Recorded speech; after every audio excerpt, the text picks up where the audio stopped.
Hey guys, what's up? It's Lizzy Jane. We're back with another podcast this week. G-Rex joined me in the conversation today.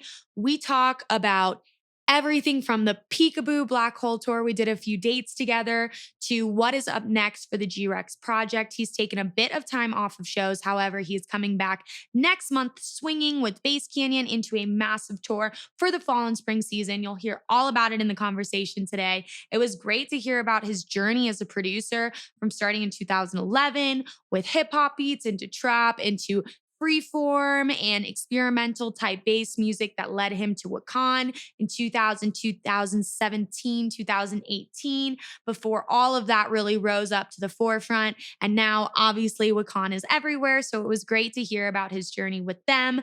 Don't forget, you can always listen to these episodes ad-free, commercial-free, only on my Patreon at www.patreon.com/thisisLizzyJane. We have a bunch of stuff on my site over there, vocal packs, sample packs. So make sure to click the link in the description, head over there, check it out. And last but not least, if you love what we're doing here, if you're learning information, if you're loving the guests I have on, make sure to share this with your friends, leave a comment, rate it on Apple Podcasts, tag me, tag the guest, let me know who you want to see come on the podcast. And I promise you, with your support, I will make it happen.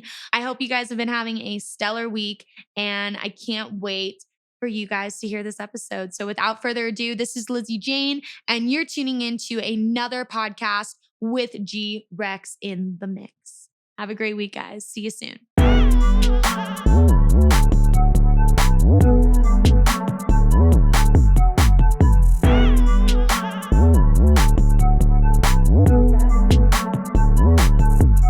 The show today was brought to you by Vitaplur E-Boost Gum. With no pill to take or powders to mix, Vitaplur E-Boost Gum is a first-of-its-kind energy rave supplement that provides magnesium, electrolytes, and antioxidants while you chew. Vitaplur is the perfect complement to my active lifestyle, whether it's at the festival, on the road touring, or hitting the gym. Chew Vitaplur and dance with confidence. Use code LizzyJane for 10% off any order. Jake, thank you for coming on today. Absolutely. Yeah, you newly moved to Denver? Yeah, December. Yep. Everyone's coming here, man. I had Omar Kamari on here last week. He had just moved here with his girl. It's really becoming like a destination spot. Yeah, that's nice. It's been cool. It is cool. Where did you move from? Detroit. Yep. Okay. Detroit's cool too. Definitely different, but definitely you and Peekaboo and Sully, and you guys all started there, right?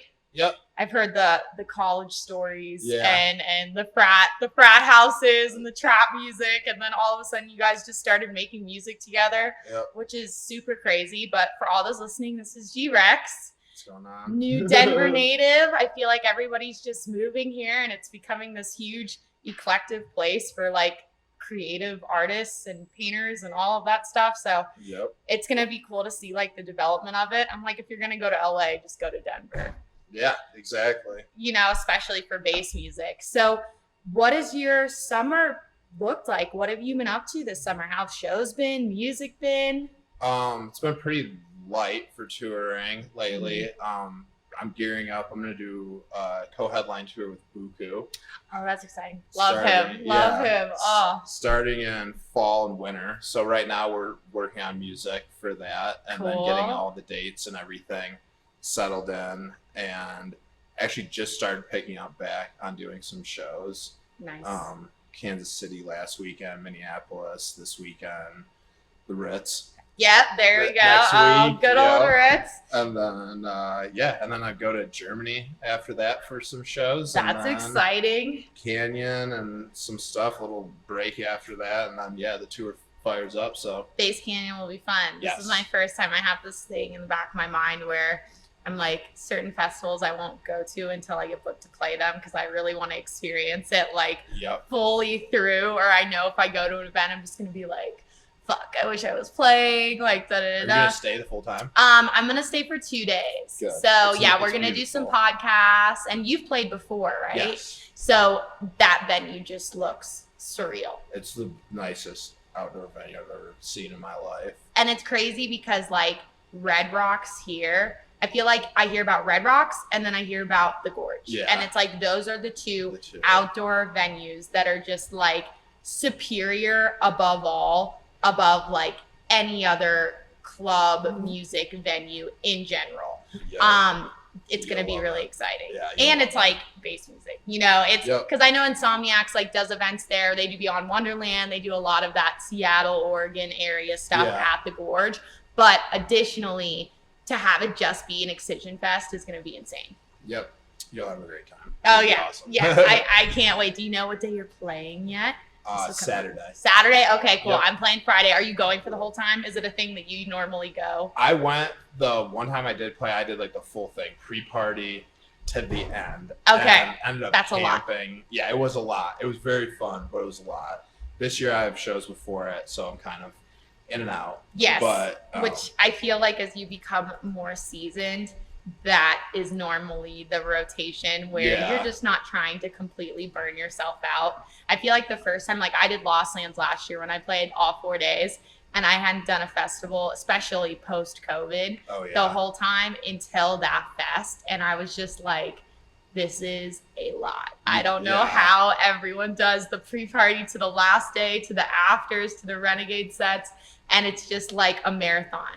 Yeah, and that Lost Lands was like crazy because after like the hiatus, everyone was like, ready. So and I feel like it's something where everybody goes for like almost the whole time because you're like in the middle of nowhere. It's all your friends. It's like a homie fest, and I feel like Bass Canyon will be kind of similar as far as like everyone elevating in bass music. But that's super exciting to hear. You're taking shows again. You got a new headline tour, co-headline with Buku coming up. I saw him make a tweet yesterday where he was like, we just wrote like this like 2014 trap banger. Yeah, which is I feel like it's totally up his alley. So tell me about like how your progression in production has started. Like, did you start making bass music or were you like all over the place? Let me just learn. Started in 2011 after I went to the first Electric Forest and got experienced that. I was like, oh, I want to make that music. So like really all the Excision was the first act I ever saw. So seeing all the heavy stuff and I was like, okay, I want to do that. So then I sat down and tried to make the heavy and it's so hard. And it was so hard. Yeah, realized that's not exactly a good starting point. At that point, luckily, I had a lot of friends that were doing rapping and stuff, so started doing rap beats. And kind of started there and learning Ableton. And then about 2014 is when trap started blowing up. And then, you know, from doing hip hop and then doing that, I was like, oh, wow, now I can actually make some stuff that can, like, get up to that energy level. And just progressed on that, and then kept making music, obviously, long time. And then I think like 2018 came around, and or 2017, I went to the first Lost Lands. And I saw Hero Bus played some edit of Deep Down Low, and then dropped it into like 40 hertz by Distinct Motive, like the low.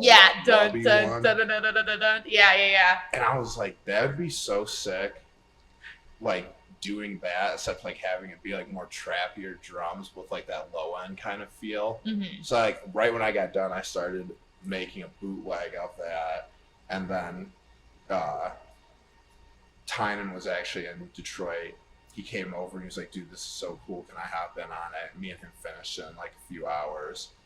And that's like kind of where it just got my brain ticking. Like, what if I do like some deep dub with like trap drums? And that was kind of like, you know, it was at the same time, like I had made that. And then, you know, was linking with Matt and he was sending stuff, like doing kind of stuff in that range too. And started working together. And from there, it's just been progressing off of that. Absolutely. Sound.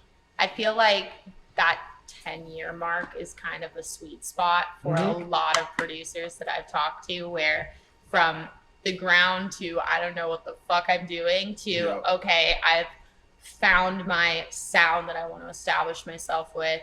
I have the craft kind of at least to a point where you know, you're happy with the music you're putting out. Yeah. It's that 8 to 10 year spot to really get everything into line. And it's just so crazy because I feel like it's kind of shifted to where even when I got into it a bit after you did, I would say 2017, 2018. Okay. You still had a lot of people who were predominantly like DJs and then we're like, oh, I want to make this. I'm tired of playing other people's music.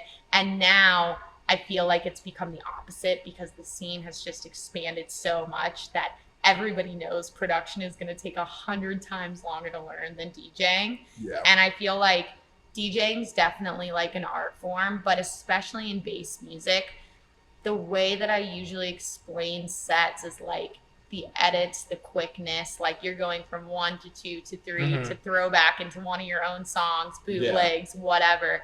And it's just like, it's something where I feel like as time goes on, you just have to start. Yeah. And that's the only way that you're going to progress to a point where you're happy with what you're making. Yeah, absolutely. Have you gone through bouts where you're like, I am so over this, I feel like I can't make music?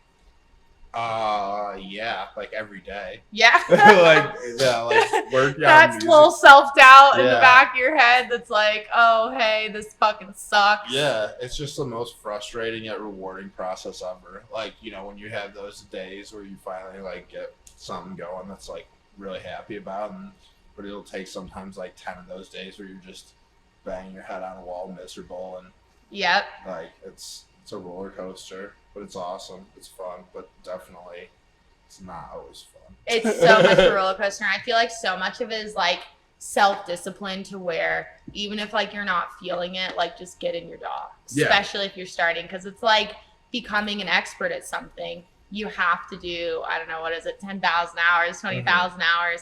And even if you're making edits, even if you're just going in and just like doing referencey thingies or making like a drum loop or a drum flow, it's still putting in the time and it's putting in the hours in the DAW. Yeah, definitely, I agree. Like, especially when you're like starting off, it's like that closing that gap of like what idea you have in your head, and then knowing the program and your tools well enough to like bridge that gap. Yeah. And so like just spending all that time to learn the software and stuff is like so important, especially like the grind time early. I feel like once you like put that and kind of connect that, then sometimes you like need to let yourself breathe once you get to that creative point to like come back to it and re-love it and whatnot. But like definitely that early stage, it's just nothing but learn. And it's like making sure you don't lose that creative bug all the while learning all the technical shit that you kind of sort of have to know in order to like make something sound presentable or make the decision to completely like break those rules and throw them out. You have to at least know like the basis. When it comes to like your frustrations, I personally get super stuck on like mixing down as I'm going. Yeah. Would you say that you get more frustrated in the production process when you feel like you can't find a flow, or is it more so like I can't get this mixed down to sound how I want it? More of the production, like The actually production, okay. like getting to like the sound design and like how I want to like sculpt it. Mixing is like been something, I don't know, it's not, mixing is like a little bit more fun to me, and like Really? yeah, it's not as like I thought like draining. Yeah. Like I can like write or like I like to write in the morning when I'm like fresh, and then like mix at night when I'm like more burnt out, but like it's less for me to think about. I just use my ears. And That's so not interesting. my brain. It's so crazy because everybody has like so much of a different production process. Yeah. Like when they work the best, when they want to do the mixing, if they are doing any of the engineering. I've talked to like producers that just strictly write and they don't do gain staging. They don't look at the decibel levels, and then they have somebody do it out. And then I've met people where it's like, you know, do you do all your sound design in another section, save it in the keys, whatever, or are you making everything in the same project? Everything the same. Oh my God. That's fucking wild. Oh, that's amazing that you're able to like keep that creative flow. Cause I feel like when you know how you get to a point, and I feel like it's only after you've been producing for so long, you hear in your head like what you want to create, and then you finally have the capability to create it. And it's like when you have that one sound in your head, you're like, God damn it, I can't go further until I master like that sound that I hear that I want to emulate off of whatever VST. Would you say you use Serum, Massive, Vital? What's your fave? All audio samples. Really? Yeah. You're exactly like Matt. Yeah. I know. No, when Matt told me that, I was like, bro. We're the same when we produce. Like, it's very just like audio samples and manipulating them and resampling them. But like, it's very minimal like synthesis. Like, I'm not very knowledgeable or good in that region. And I think like that really helped me like level up when I found out that like everyone was so good at Serum and like trying to compete with that and realize that that wasn't what I was good at. No, and that, I think exactly what you just said is a huge problem that a lot of beginners have, because there are stigmas out there that like you should be making your own drums, you should be making your sounds from 2 sine waves, and that's not the truth. Like, we're in one of these, I would say, fields where there are literally 200 ways to do one thing. And the way that you audio resample, you do your post-processing, that created like your sound. And I would debatably say there's less people who go about it the way that you do than the amount of people who say, oh, I need to design all my shit from scratch in Serum. Yeah. I mean, I think like obviously majority of the listeners care about the product and not the process. Yep. And I think that a lot of producers get carried out and think that like everyone cares about the process. And that's like, well, they're producing for other producers. Yeah. And it's like, at the end of the day, like, there's definitely, I would say, more producers in the crowd than ever before, which is awesome. Yeah. But it's also like, hey, you're producing for club environments, festivals environments. Yeah. Like, I think there was so much of a worrisome part through COVID because people weren't listening to music that you produced or I produced in the kitchen and whatever, because it didn't have context. Yep, because it's meant for live environments, it's meant for raves, it's meant for concerts. And I think the biggest hill that I've gotten over, that I've always like looked at Matt Peekaboo's music, your music, so like everybody on like that WAKAAN team is, and even like D Jones is like building on like a simple motif with like subtle additions where like you have that main sound that is like super addictive, and you could be using, you know, different chains to manipulate the sound, but you're not writing like 4 songs in one. No. It's taking a simple idea, which is, it's crazy to think that writing simply is one of the hardest things to do, because your mind always goes, I need to add more, I need to add this, I need to add that. And then when you get to it, it's like mixing down something that has all these elements that are conflicting is like fucking nightmare. Yeah, it's super difficult when you've got everything so simple. It's easier to make everything bigger. Yeah. So like, just big and simple is like kind of the motto for that style in particular. And you were there, you know, in 2017 when you said you kind of switched more into that experimental. You saw Hero Bus, 40 ounce, like all of that stuff. And do you say that like the growth of WAKAAN and that like experimental base is like, I feel like it's changed the scene like forever? Yeah, I think it's like cyclical, because I think like, I mean, I got into this in 2011 and it was like the dubstep, like the, you know, bass bro step, and then that it bass went trap, and then it went to that bro step like in 2016. Bro Safari, all that. I think like that sound was like really cool, but I think you were hearing so much of it, and 2018 was the year when that kind of shifted and the experimental thing kind of got more like, it was like fresher. And so it'll be interesting what the next thing is. I don't know exactly. It's very interesting because like I was talking to Kumarion, and I don't consider drum and bass like dubstep, you know what I'm saying? I don't consider it like a subgenre of dubstep. It's a separate thing that's totally of its own, like just as important. But I feel like in my mind, like when I look at everything happening now, I just see drum and bass on the rise. Like I don't see, like we had kind of that like little future rhythm spout where you got all of like the Leatrixes coming in and that stuff, and like that's definitely propelled itself, but I don't foresee it completely taking over like WAKAAN did, like a label did, like maybe in the future. But I do feel like it's definitely a lot bigger than it used to be. But you know, the question you just posed is really good. Like, I don't know what's going to be next. Yeah. Because right now, anywhere that you slap WAKAAN onto sells out. Yeah. Like, it's definitely I would say mainstream bass label now, where people used to consider it the underground, and I don't think it's the underground anymore. And no, it's experimental bass. Yes. Would you like attest your like journey with WAKAAN to like a lot of your success and like your fan growth and like a home for your music? Like, how has your experience been with them? We have Liquid Stranger. I mean, I think he caught wind of me through when we were sending like Babatunde around, me and Matt.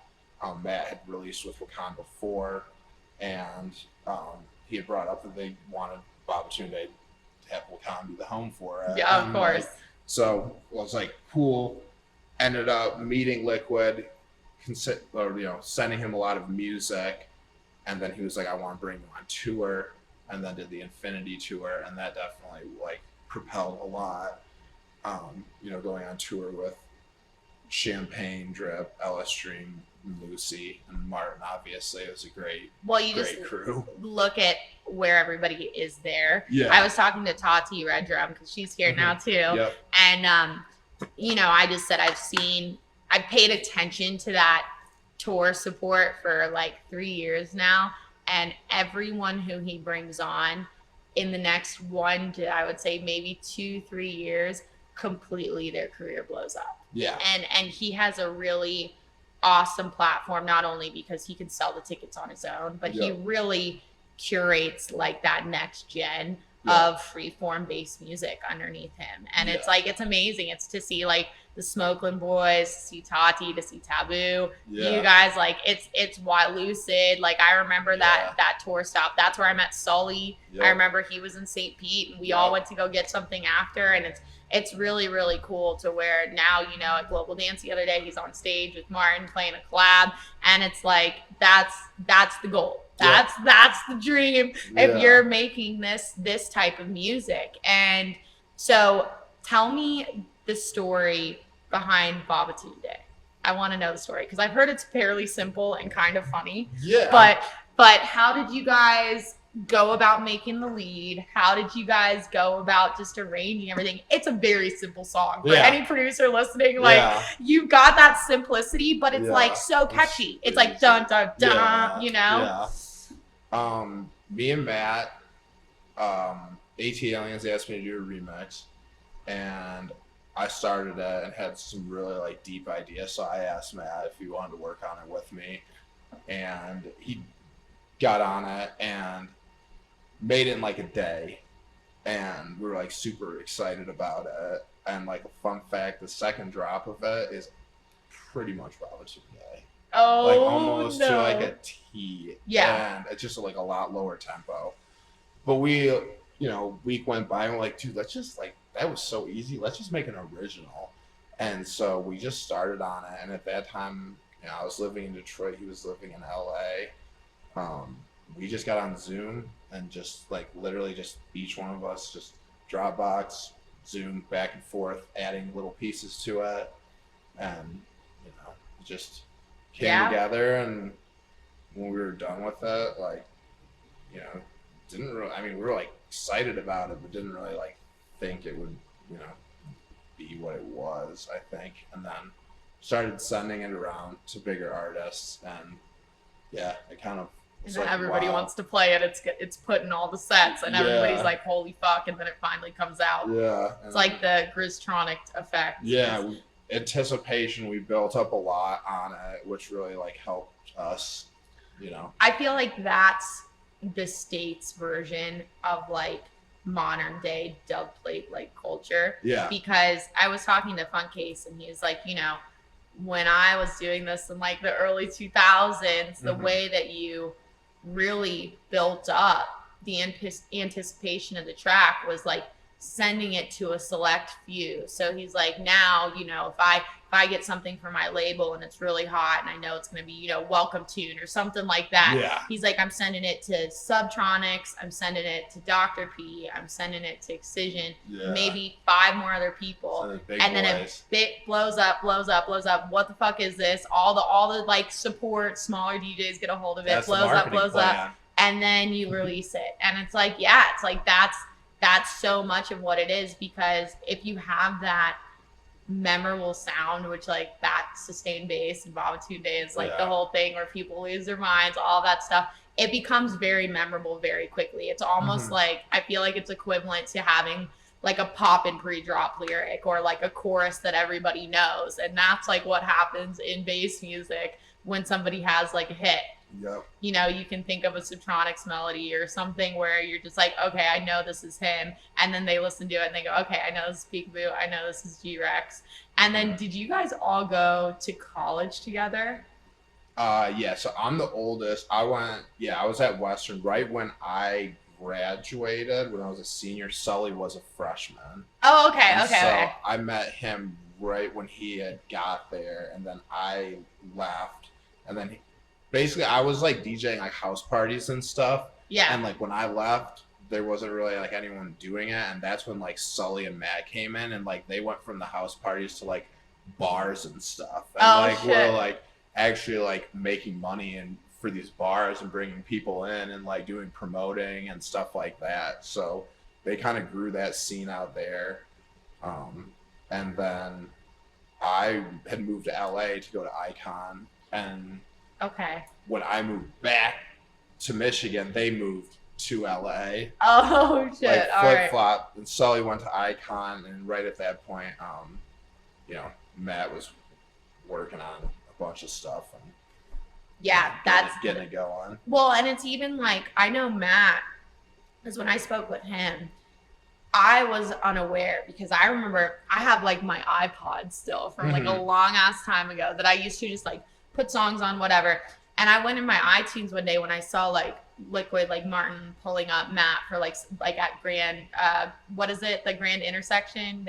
Intersection? Intersection in Michigan. Yeah. I saw him pull him up for like one of like the first times that Matt really like blew the fuck up. And he was playing like, I think it was like the hide and seek EP, or it was like, like that's what it was. And I looked him up and I was like, he used to make trap music, and he had like, I had like trap music of his on like my computer. And I feel like that whole aspect of like, whether it's the rebrand or the new sound or whatever, is something that was very, very common and still is nowadays, when people, I feel like, get their hold on like what they want to sound like. Yeah. And did you always start in Ableton, or because you did hip hop were you in FL? Always Ableton. Always Ableton. Okay. Ableton. Yeah, when I started, I just like Google search like, what does Diplo and Skrillex use? And it's like Ableton. Yeah. Like, okay, I'm just gonna start on this. That was me. I used Reason. I used like a crack version of Reason for like 2 years, and then somebody was like, what the fuck are you doing? Go to Ableton. And I went to Ableton. But yeah, that's Ableton, I feel like, is just the universal DAW for what we do in general.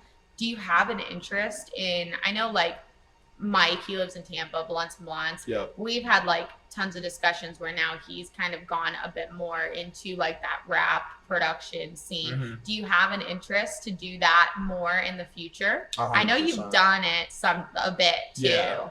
Yeah, 100%. That's like kind of like, I think like when people ask me like what are my like bigger goals, I'd like to like get into like production for like rappers and kind of be like, I'd like to be like in that realm. And like those rap beats are so simple, like it's just getting in the door. If like someone who had like big production, you know, skills can work with like artists like that, quick. Yeah, like it's cool to see like the products. Like obviously like Skrillex is like the GOAT, but like you just see like how powerful his beats are with like big vocalists. And it's like, if you can put that big sound behind like a big voice, it's deadly combo. And you've already seen it too. I mean, I think about what Drake just released. I think about what Beyonce released. I think about Travis Scott like fucking 2-3 years ago. And that was when that was when at least I'm not super cued into the rap scene, But I was listening and I was like, these are fucking EDM beats, like dumbed down. Like these are no longer like hi-hat on 16th notes and just putting an 808 underneath where you're tuning it, doing whatever. And you hit it on the head when you said, you know, bass music is hands down, I will like stand by this to my grave, one of the hardest genres to produce. Absolutely. Like it's I feel like I sometimes go in my DAW and like I just start making, now I'm like, okay, don't confine yourself to just making bass music. Like I'll make a lot of stuff in 90 or 128, you know, 110. And it's like you go in to make a tech house song and it's like, of course I think it's harder in a genre like house music to stand out because I would say it's an easier genre to make. Yeah. But you know, I feel like I can pump out like a hip hop beat or a tech house song in like a day. Whereas like with bass music, I'm like going in a 16 bar loop for like 5 days, trying to fill out all the layers, fill out all the sounds. Yeah, put the orchestral. Look at span, look at the spectrum analyzer. And then it's just crazy. But you get such a skill set with it. And I feel like COVID put it into perspective for a lot of people where you can't just depend on touring anymore, you know? And I think that was always the case, but there was nothing in our lifetime that had happened where it was like, you really can't depend on it. Like you can't. And even now, I mean,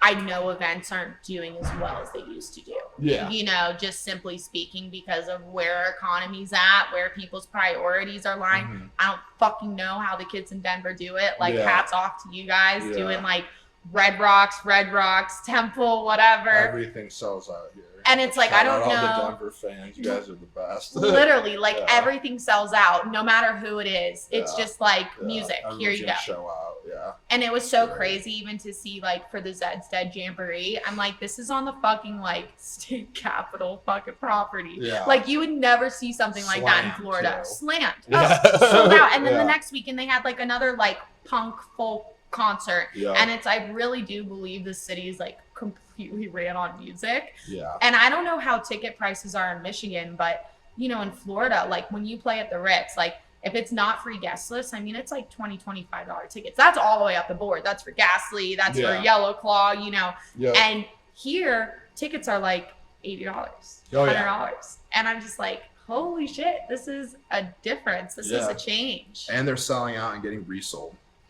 Like, you know, I'm like seeing like some of the Red Rocks resale prices that I've seen are like insane. Stupid. Yeah.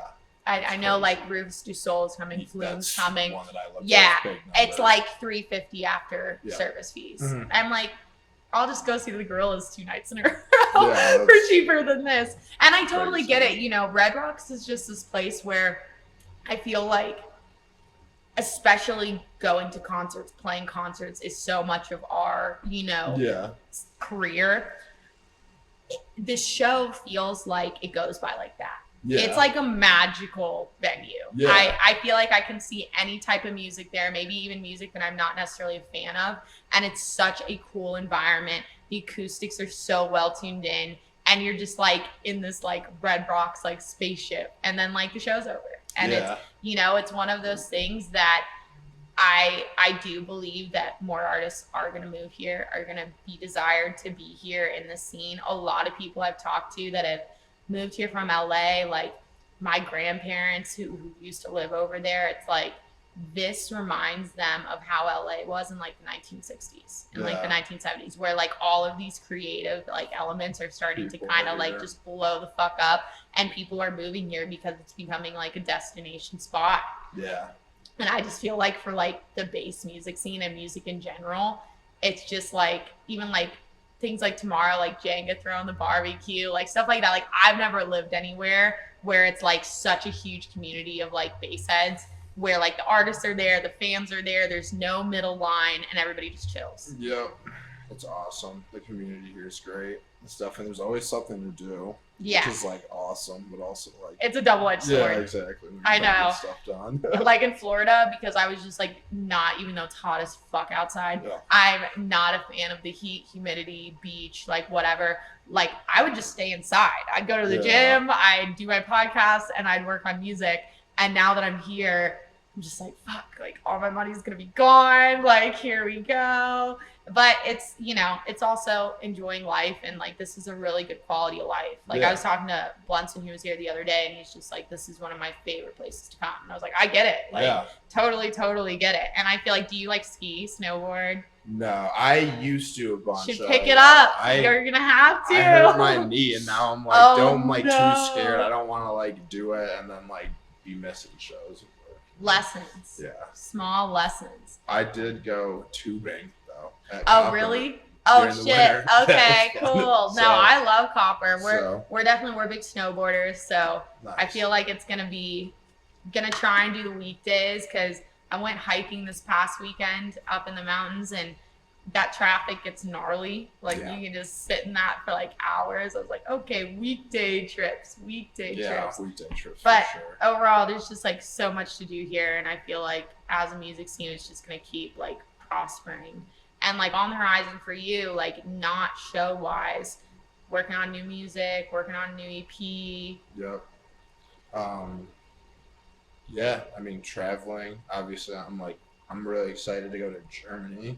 It's like cool to do some like international stuff. Are you doing a run of shows, or what's going on over there? I'm playing Boot House with Borgo. Boot House. And then which was like obviously like a bucket list for bass music. That's like a fire one. And then a festival called Nature One Festival over there, and Boot House is curating like a bass stage. Oh, so that's fire. I think like Christian's on it, Lude, Dirty Phonics. Oh, fire. Mostly international guys. So you're going to be like one of American acts. Because I know Rampage just happened. Yeah. And that was cool to see so many like homies go over there and play. And then like you're going back. I feel like Germany is that hot spot for bass music. Seems like Germany, Paris, and Budapest seem to be the spots. Budapest has been popping off too. It's just crazy. I've never been overseas yet. I'm like, music is gonna like take me there. Yeah. But it's wild to see where it does pop off and where it doesn't pop off. Yeah, it's interesting. Yeah, it's crazy because like obviously dubstep is like rooted in London and stuff, and like they still have shows, but like it seems like not as much as they used to host. That's what Funkcase said. He said Funkcase, Chime, like they all live over in that kind of greater area. Yeah. And they just go, you know, it used to be like the days with like I think like Skepta and like Scream and like all of those guys. Scream, Banga. Yeah, Banga. Yeah. That used to be like wild. That was the birth of everything. Yep. And then it came over to the States, and it's like I feel like every genre of music is going to look a little bit different overseas versus in the United States. Yeah. And, you know, Kamirian and I were talking about like drum and bass, and he's like, drum and bass over here is going to look different than drum and bass overseas. Absolutely. 100%. Because we just commercialize everything over here. Yeah. Oh, yeah. And I get it. Like, I get from like an international perspective, I can't imagine going through the visa process and then still giving up half your money to like, you know, in the United States. But the festivals, I would say besides Tomorrow World, which that stage looked fucking crazy. Yeah. It literally looked like it was like a scene out of Halo. Yeah. Like it looked like it. I was like, damn, is that really it? And my boyfriend, he's like into EDM, but like not like he doesn't work in like music or anything. And he looked at it and was like, wow, that's cool as fuck. I was like, yeah, imagine seeing some fucking crazy artists on there, like techno, like all of that stuff. It's are you gonna go over and like chill for a while, or just coming back? I'm gonna be there for a week, so I have 2 shows, so I'll have plenty of time to do some downtime, and I think I'm going with my manager, and we're just gonna hang out. That's awesome. Yeah, no, that's gonna be super cool. I've been to Europe once, not for vacation, so this will be like a little bit of both. Absolutely. And then as far as like your manager, have you been with him or her for like the duration of your career? Mm-hmm. Yeah, I have 2 managers now, but my manager, Nate, I've been with him since the beginning. That's awesome. Yep. I feel like that's like a rare situation where you get somebody from like the get-go who's like, hey, I believe in you. Because that's so important, you know? Absolutely. Yeah. It's so important to have like a team that is like actively supporting your vision, where you want to go, you know, there for you to push you forward.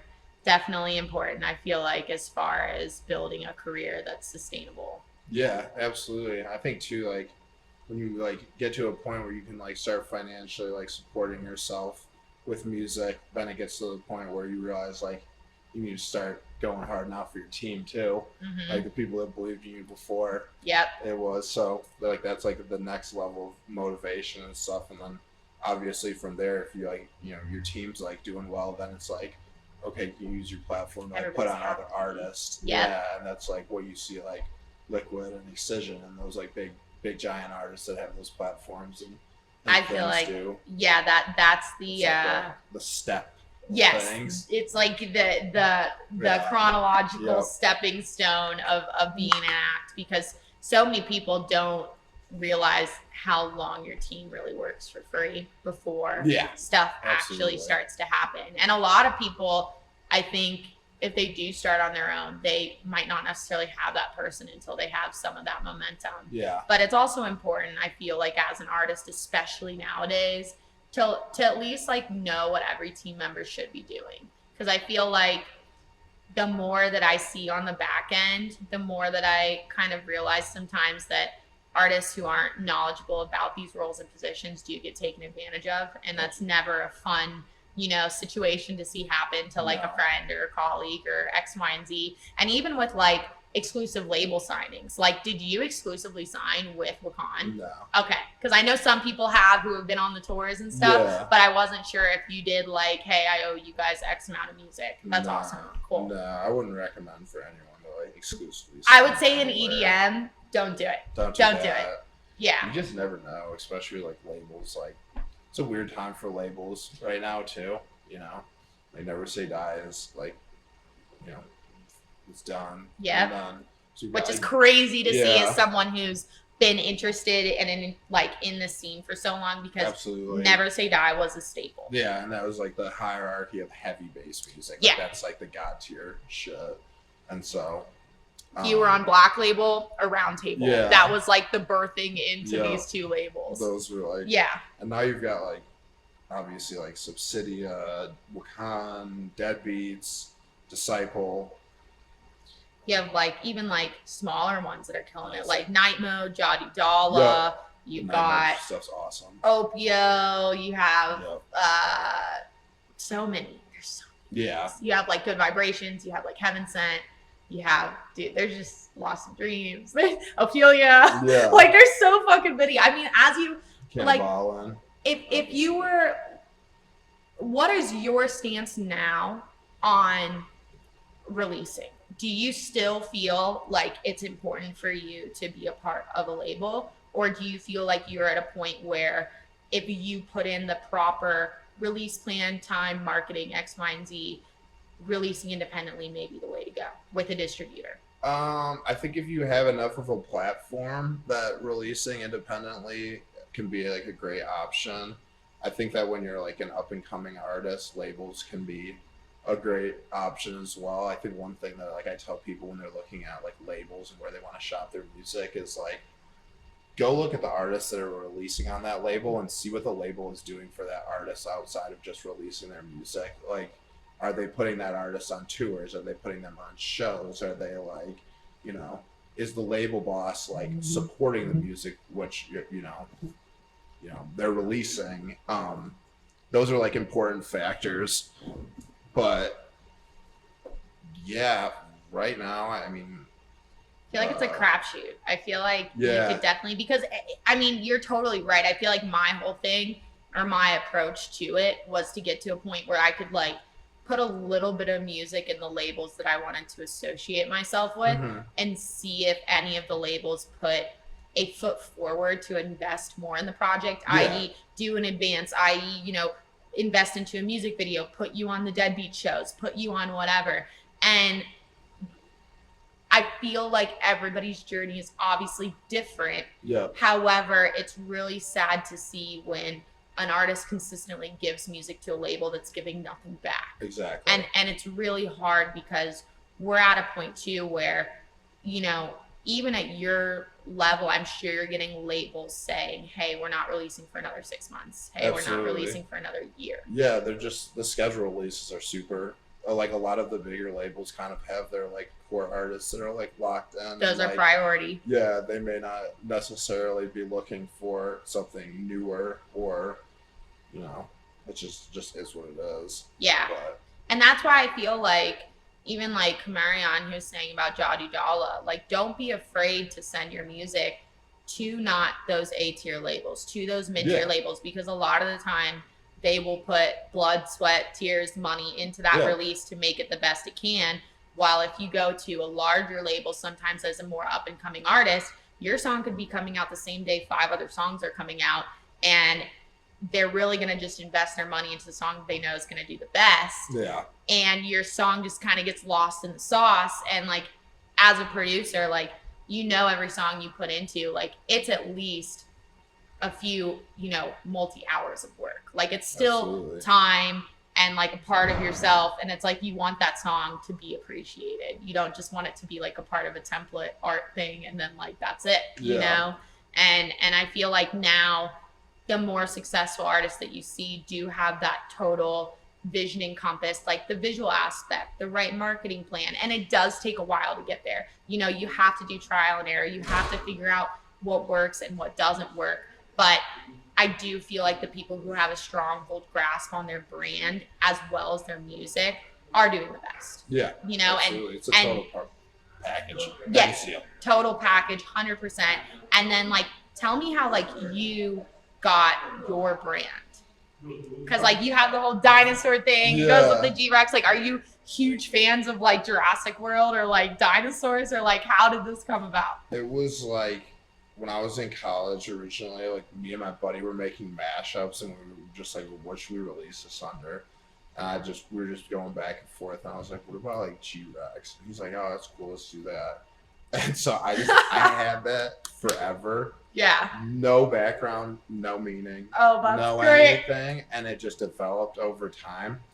And it was like, okay, well, I want this brand to be like, you know, part of me. So it's like, what do I love? And like what things do I like? And like, it's like, I love pop culture and I like horror movies. Okay. And so when I finally had a good logo made for me, that like the logo that I have now, I gave the artist the vision board with all these things like aesthetically that I really liked, and he just aced it, and then kind of went to the red and black color scheme. Yep. And then it all falls in line. It all just like, and then like the creepy horse, like the horse neigh, like creepy and just all this stuff, and like I had all these like little creepy laughs. I used to go through and like when I was like kind of really tuning into my sound, I would go on YouTube and look up like best up and coming horror movie trailers of like the next year. Okay. And I just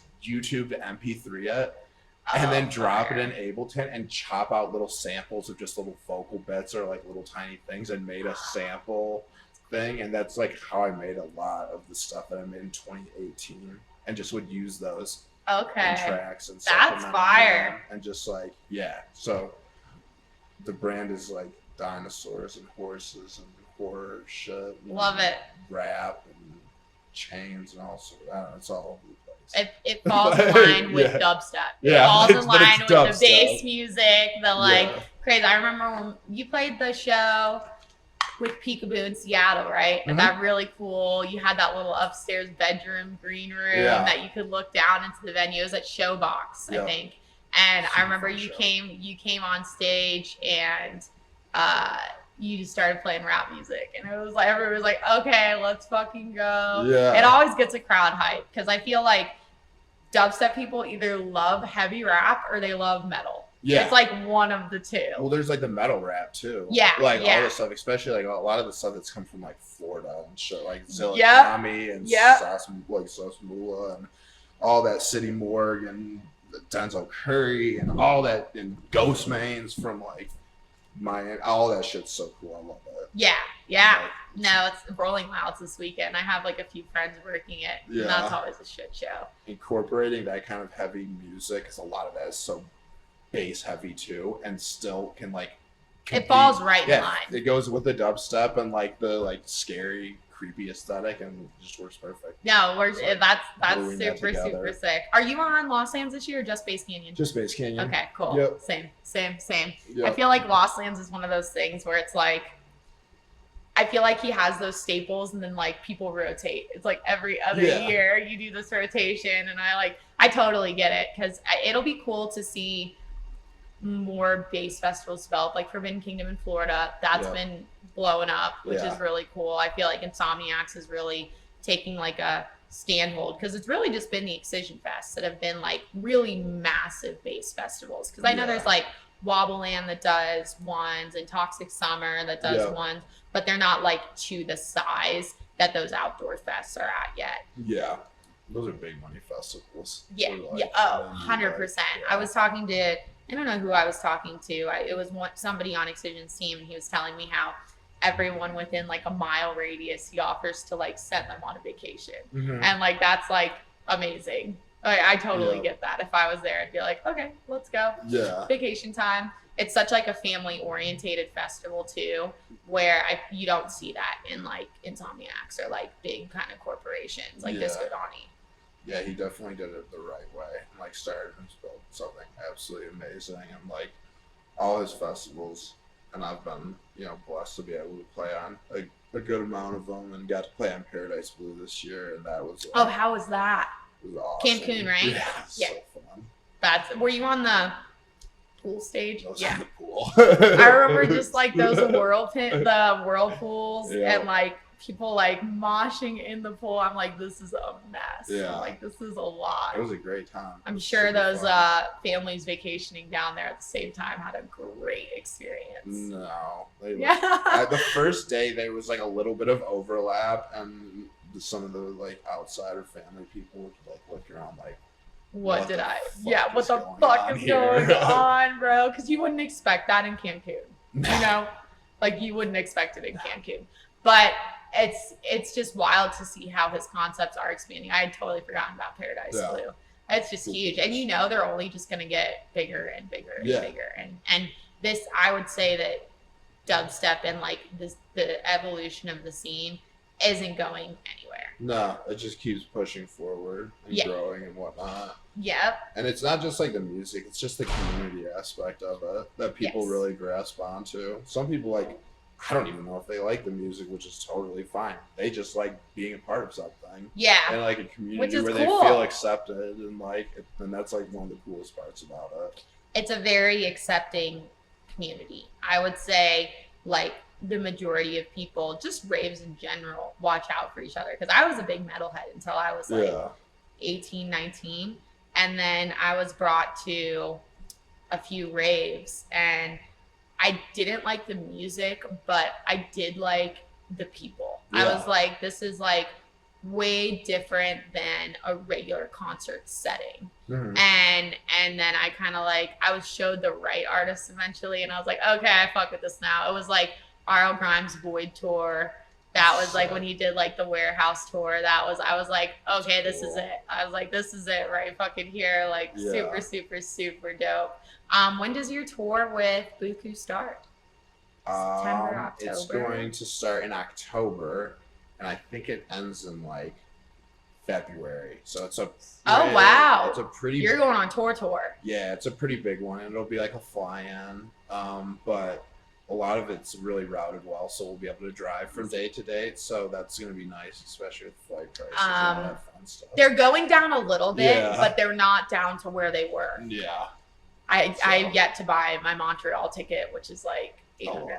It's like so much. I'm like, oh my God. I feel like Denver though is like one of the best places that you can fly in and out of, because especially with like cancellations and all that stuff, there's like 10 flights that go here a day from any major destination. I just wish it wasn't so far away. I know. It's kind of a hike. Are you like, you're like 30? Yeah, to drive it's like 25, but like usually I just take the train. Well, I was about to say, now that I'm moving down here, I'm probably going to try and take the train, but I don't know. Easy. Is it better? It's easy. Yeah. Well, you don't have, especially if you have like rush hour and stuff, You don't have to worry about anything. And if you try to like Uber and Lyft, especially on peak times, it would be like $150 sometimes. Fuck no. Yeah. Because the Pikes Peak parking lot is like, I think it's like $8 a day, which is honestly really fucking good for airport parking. But also like with the traffic, it's you just never. I have Clear. Yeah. Yeah, and like I do that, but I know it's still, even like if you go to a really weird hour, it's like not going to be open, and the lines for security. There's like 30,000 people or something that go through Denver Airport a day. It's crazy. Which is insane. Yeah, if you don't have pre-clear in that airport and you're traveling consistently, Godspeed. Good luck. Yeah, good luck. Good fucking luck. I was like going to my dad's house, and I got there like 30 minutes before the doors for my flight opened. And I was like, closed. And I was like, can I do it? And I got there so late, and there like wasn't a line. But I was like, motherfucker, this is going to be fucking crazy right now. Because it's like, you have to take a tram too. Like in Tampa, you got like a one way. You're like you're at your gate in 10 minutes. Denver, it's like, okay, 30 minutes security, 10 minutes tram, find your gate. It's like, But you know, there could definitely be worse things. But that's super exciting. You're going on tour with Buku. That's going to be fucking wild. Yep. That'll be good. So that you're going to hit the Ritz then on tour. No. Oh, no. I'm doing a solo. You're doing solo at Ritz. Okay. When is that? Next Friday. Oh, exciting. Yes. Okay, cool. Yes. Yeah, hometown. I feel like that's where we met when I probably opened for you, which is exciting. Same old. Still a great fucking venue. Yeah, I can't wait to go back and play that venue. But okay, so before we go, I need 3 pieces of advice from you for up and coming producers that are interested in being in like the experimental space, or just producers in general. Okay. Yeah, go for it. I guess for like up and coming, let's see. I think like I said earlier, when you're in the early stages, just spending that time grinding and learning your tools is super important. That's a big thing. Let's see. I think the second thing, especially in the experimental lane, I think the music that that's been the most impactful that I've made has been stuff that I've been the most uncomfortable with. Okay. Like sometimes just like questioning the simplicity of things like that, and just being like, oh, like, is this just too simple though? But like that stuff's been the most like impactful stuff. So like in the experimental lane, sometimes being uncomfortable is how you like really break barriers to do cool things. It's probably the second.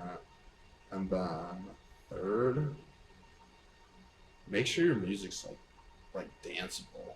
Like, because experimental music, sometimes you listen to it, I'm like, what the fuck is going on? Like, I can't even bob my head. I can't even, like, catch a beat on this. Like, so, like, I think that's, like, a big thing, too.